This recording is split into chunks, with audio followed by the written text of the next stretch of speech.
Hi, listeners. I've been pondering how often the queen gets blamed for everything. It's just such a common recommendation. You need to replace the queen. They make it sound like that's just monkey see, monkey do. Sometimes it's challenging. I've asked a good friend of mine, Jeff, to sit in today and talk to us about what we would do if we had to replace the queen. Jeff? Jim, thanks a lot for asking me along. I'm really happy to be here and really happy to talk about queens. The thing is, Jeff, is that, I don't want to be the old guy. I'm always the old guy. When Kim's here, he's always the old guy. But queens used to be cheap. They used to be available. Things have changed. And I don't know that beekeeping has changed quickly enough to keep up with new recommendations. So let's talk for a while, if you don't mind, about when to replace a queen, why to replace a queen, and some of the things you can expect to go wrong or go right when you take this project on. Are you up for that? I'm up for it. Let's do it.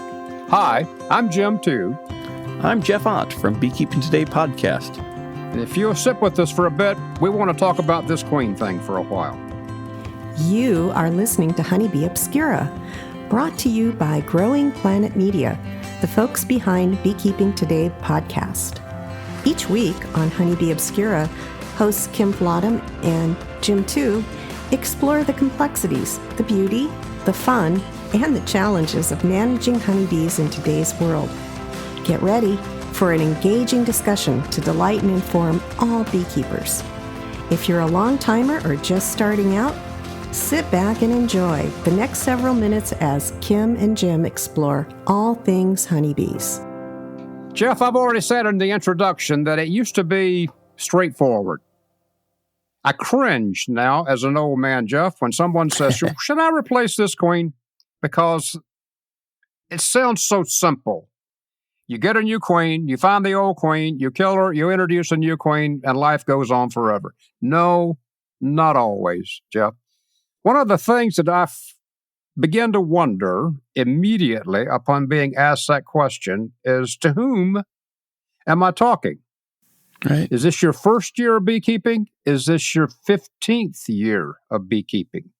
Have you done this process one time? Have you done this process 15 times, 20 times? Because in a way, argue with me if you would, this is a surgical process that we're doing to this beehive.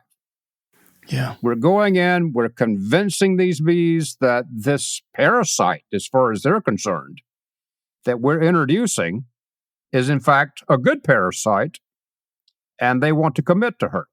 And you're talking about adding the new queen. I'm talking about adding the new queen. The bees see that queen as an invader, as something foreign, as something to be ridded from the hive, to be removed from the hive.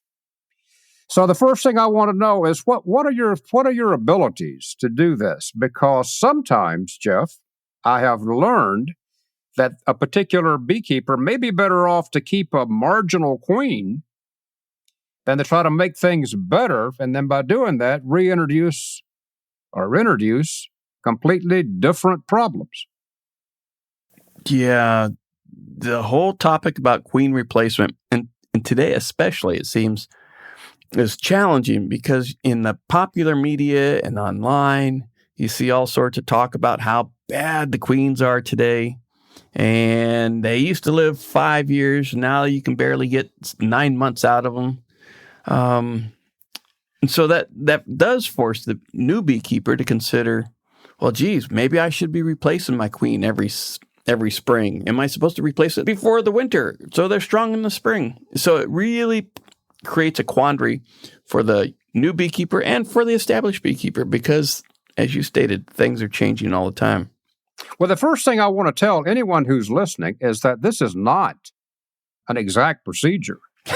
And this procedure is not guaranteed. It's why it's another example of why they call it the art of beekeeping and not the science of beekeeping. Yeah, I don't call it art or science. I call it a total screw up at times when you really took a marginal colony and successfully made it worse.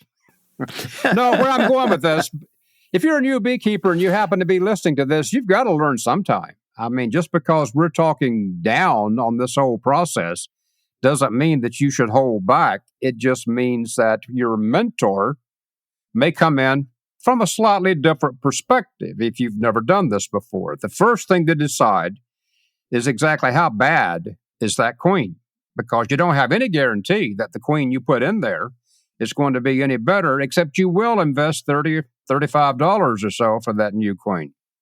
So it needs to really be a queen that needs to be replaced. And that's $30 or $35 or even more if you don't mail order. If you add mail order and overnight shipping, because that's what they want to do with queens, that you're going to add another $60 to the price of that queen.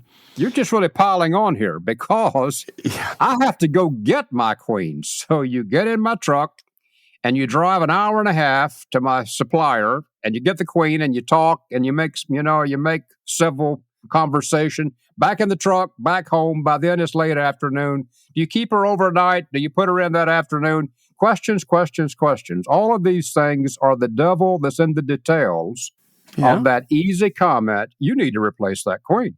It's not always that easy. Why should a beekeeper consider replacing a queen? Okay, let me just put some hard numbers on absolute chaos. Number one, I, the beekeeper, am responsible for this hive, and it's got a remarkably spotty pattern with a high drone population, and it's early spring. It does not look good for that queen heading a colony that's going to be average, which is pretty much my goal, to have that colony average. So I'm going to replace that queen. And then you start that process of mail ordering, calling, getting recommendations from other beekeepers in the vehicle you own to go pick this queen up so you have her expeditiously. I've decided to do that because this colony in the spring of the year is not going to make it. Now, Jeff, if you ask me that question in the fall of the year, and queens are more difficult to get, the season's already changing, and you think, this is late in the year to reintroduce this queen, have her do anything to get this colony ready to winter. So I think I'd be better off to keep my below average queen till next spring and address this issue then. Because in the bright light of reality, if I make all this trip, all these drives, all this money spent, and she dies in the winter anyway, I didn't accomplish anything. The same colony, different seasons, would result, in many cases with me, a different decision. Is there another reason why one would replace a queen other than spotty brood pattern? I have replaced queens because they stung everybody at a 2-mile radius. It took me the better part of 2 weeks to figure out what was going on back there. I had up close and personal conversations with my neighbor on his riding lawnmower about why these yellow jackets are so bad this year. I'm being stung all the time. And I knew that it was not yellow jackets. I knew what was stinging him. They were my bees. So I specifically replaced, after I figured out which one it was, I replaced the queen in a colony for no other reason than she was incompatible with my human neighbors around me. Do you have other reasons? Poor brood pattern, not going to build up, not going to be a successful colony. Number two, too aggressive, too defensive, makes a scene in the neighborhood, she's got to go. What about a swarm and the queen that's in the swarm? She's typically the older queen. She may or may not survive the coming season. She may be replaced. She may be on her way out. But she is a queen that has created this colony that's healthy enough to swarm. Should a swarm queen be taken out or kept around? The answer to that is yes, she should be taken out. But the details that surround that simple answer are always what causes the confusion.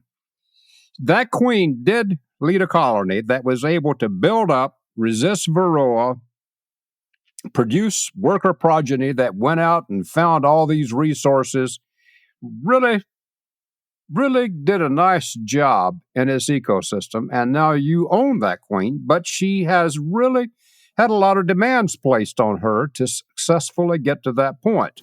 Mm-hmm. So one of the questions I would think, Jeff, is you have to decide what your beekeeping philosophy is. Do you want this to be a natural thing where the bees run their own life, or do you want to be right in the thick of their life with the color of queen that you want, the demeanor of queen that you want, and all the genetic aspects that breeders are capable of adding now? So let's assume that you're one of those beekeepers who wants to put in a good queen and you want to control the genetics of your colony. So yes, replace that queen. The thing that happens with me immediately is how difficult it is for me to take out a queen that's done a good job for no other reason that statistically she's probably not going to complete this season, sacrifice her, and put a new queen in. I always think, just like saving old spark plugs, that somehow that queen will get better. That spark plug was running a little bit, so if you put it on the plate up there in the barn by the tractor, somehow it will get well and turn back into a good spark plug.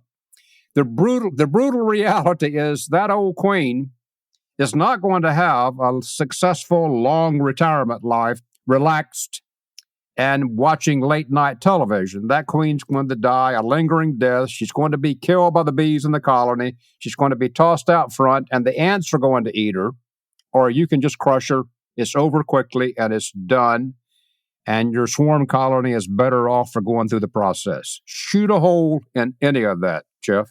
Well, I don't know if I can, but this is definitely a first of hearing a queen compared to a spark plug. I agree. I mean, I cannot disagree with you. It's that's perplexing, and some. I know the beekeepers who make their living and put food on their dinner table from their bees, whether through pollination or honey or all the above. They see it as a business investment or a way of ensuring their ongoing revenue income.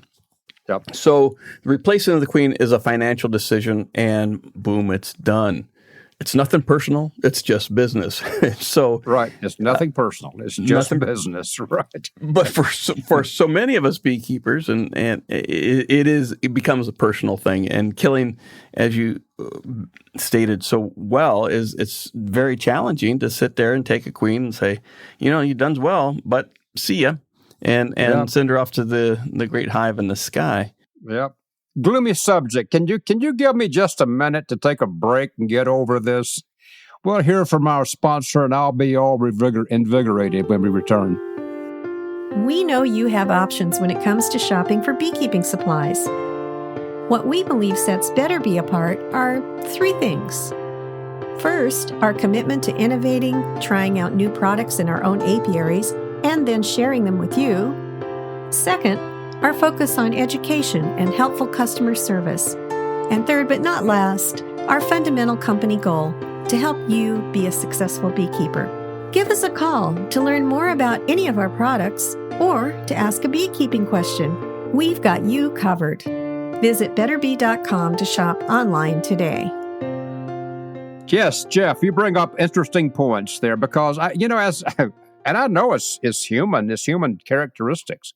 I'm a retired man. I still want to be productive. I still want to be useful. So when I take this queen out and say, well, it's time for you to be retired, but what a different retirement life you're going to have than the one that I want. So I struggle with those emotions. But yes, you really touched a good point. If you're a commercial beekeeper, this has to be done. It's got to be done now. You got to control the colony. You want those colonists to have maximal output. Mm-hmm. And you can't go along and look at 300, 500, 2,000 colonies and say, this is a good queen. I think I'll keep her another season. And this one next to it's bad. Nope. In those yards, they all get the same treatment. It's just financially efficient to do it that way. Yeah. So you just do it. So that whole thing, I didn't mean to struggle with it this much, but the challenge is for us as hobby beekeepers, we don't live in that commercial world. So we do anguish over whether or not. The reality of it is, if I get a swarm and that swarm builds up nicely and it looks really good, try as I might, most of the time I just let her go. And I know that she's not going to go probably the rest of that season, much less the next season. Mm-hmm. They used to, Jeff. They used to live longer, but they just don't now. You said that early on, that people complain about the queens not living as long. I've sometimes wonder if it's because we've got these queens so pumped up now. They're so productive. They can just produce mammoth colonies. Yeah. I don't always remember my old queens from 25, 30, 40 years ago being that productive. So are these new turbocharged queens burning themselves out faster because they're producing so much more? I don't know. I don't know. Well, you listen to folks, and I take the easy way out, and I say it's all the above. It's the pesticides in the environment. It's contaminants and pesticides and whatever else that's been absorbed by the wax that they're around all day long. It's the temperature of the queen during shipment as they come to your house, whether they come in the truck or they come in the overnight mail. It's all of the above that ultimately affects the livelihood of the queen. And not to mention, once we get into start talking about genetics and overbreeding and underbreeding and good drone congregation areas and bad drone congregation areas, I think it all factors in one way or the other. I like that. I think it all factors in. It's not simple, is it? No. So why I started all of this was that when you stand there and look at the colony, and you can see that compared to the colony on either side, this middle colony just is not up to par. It doesn't honestly matter exactly what happened. It only matters what the end results are. And if that colony can't deal with Varroa and my treatment of Varroa, and if it can't survive the winter, then I'm not being a good bee manager here. And I need to make some tough decisions right now while I have the season to do it. And more often than not, that is to replace the queen. Good segue. How do you replace the queen, Jim? When I am struggling to do that, if the queen's gone or if I know that she's gone, I've got queen cells and I've got all the indications. The bees are moaning. The old book said the bees moan when the queen's not there. They do fan more. So either she's gone naturally or she's there and I see her happily. You just send her to heaven. You just pick her up and you crush her thorax and she's just done. It's quick and it's easy and she's done. Nothing's gained by putting her in a cage and saying, I'll feed her. No, you won't. She's going to starve to death in that cage. So can I share just the first time I tried to kill a queen? I couldn't do it. I tried to squish her in my fingers and I couldn't do it. So I put her on the ground. I stood stamping on her, trying to find her. I put her down in the grass and then she crawled away and I couldn't find her. It's like, oh my goodness. I created more of a havoc than... It's so funny. Way to go. Nice job, Billy Joe Beekeeper. I'm thankful there were no video cameras and people had cell phones like they do today because they would see me like I was trying to stamp out a fire. How many great pictures have never occurred because there wasn't a camera close by when a beekeeper was doing something that they really didn't want the rest of the world to know about. She's gone. That queen's gone. Yes. So you said how to replace her. You got to give them a day or two to accept the fact for her pheromone to dissipate from the colony, for them to be aware that we're in serious trouble here. Mm-hmm. And there's a narrow window that you want to be there with that new queen confined in a cage. Because you let them go too long, then they get their mind made up that they've got a queen that they're going to raise on their own, and they really don't want this new queen at all that I'm trying to introduce. So take the old queen out, sacrifice her quickly, cleanly, get it over with, put the new queen in the cage, in the hive, near the brood nest area where the younger bees are, and then this is where Kim and I just go fisticuffs over and over again. I can't tell you, Jeff, or anyone listening, exactly how long to leave her. Watch the activity of the bees on the cage. If they're still just clinging to that cage and acting like their sole reason in life is to get to that queen so they can murder her, then do not consider releasing that queen anytime soon. But if the bees are lackadaisical on the cage and they're kind of agreeable and they move away when you brush them off, things are looking better. So probably around 5 to 6 days, you should be seeing that behavior. If you're still not seeing that behavior, be absolutely certain you got the original queen out of the colony. Just be crystal clear. If you're a brand new beekeeper and you thought she wasn't there, you need to look again and be sure that she's not there. So finally, when they do begin to act more agreeable to the cage, then at that point, I'll expose the candy plug if I'm using that kind of cage, and I'll leave it there for a couple of more days. And then you keep looking, and then at some point, Jeff, it's just my mental attitude. I've just had it. This queen has been in this cage now for 6-7 days. I've opened this colony 3 times. I've killed a queen. I'm just going to release her. At some point, you just do it. If they don't release her naturally, then peel the wire back, release her. She's going to run out on the cage. There's a whole segment, Jeff, on what to do if she comes out and flies away. That's a totally different discussion. But let's assume for right now that she runs down amongst the bees. Then I'll watch her for a while. More often than not, right away, she's going to look for something to eat, or she's going to beg for food from any surrounding worker. And if those workers seem okay, then quietly close them up and leave them alone for 3 to 5 days.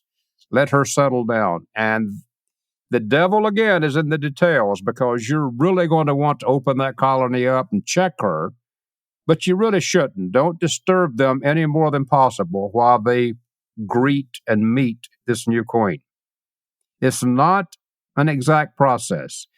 And I got to tell you, sometimes you lose. Sometimes the best beekeeper out there will lose during this process. It's just how it is. But if you don't do it, you're going to lose for sure. Yeah, it's part of the joys of beekeeping. It is. It's part of the art, you said, of beekeeping. Oh, sure. Use my words against me, Jim. Yes. We've gone on and on here too long. Replacing queens has to be done. Replacing queens is never exactly easy to do, but that doesn't mean you don't try. Well, thank you, Jim. I appreciate you sharing your experience and your insights with me. Thanks for talking with me. I had a nice time.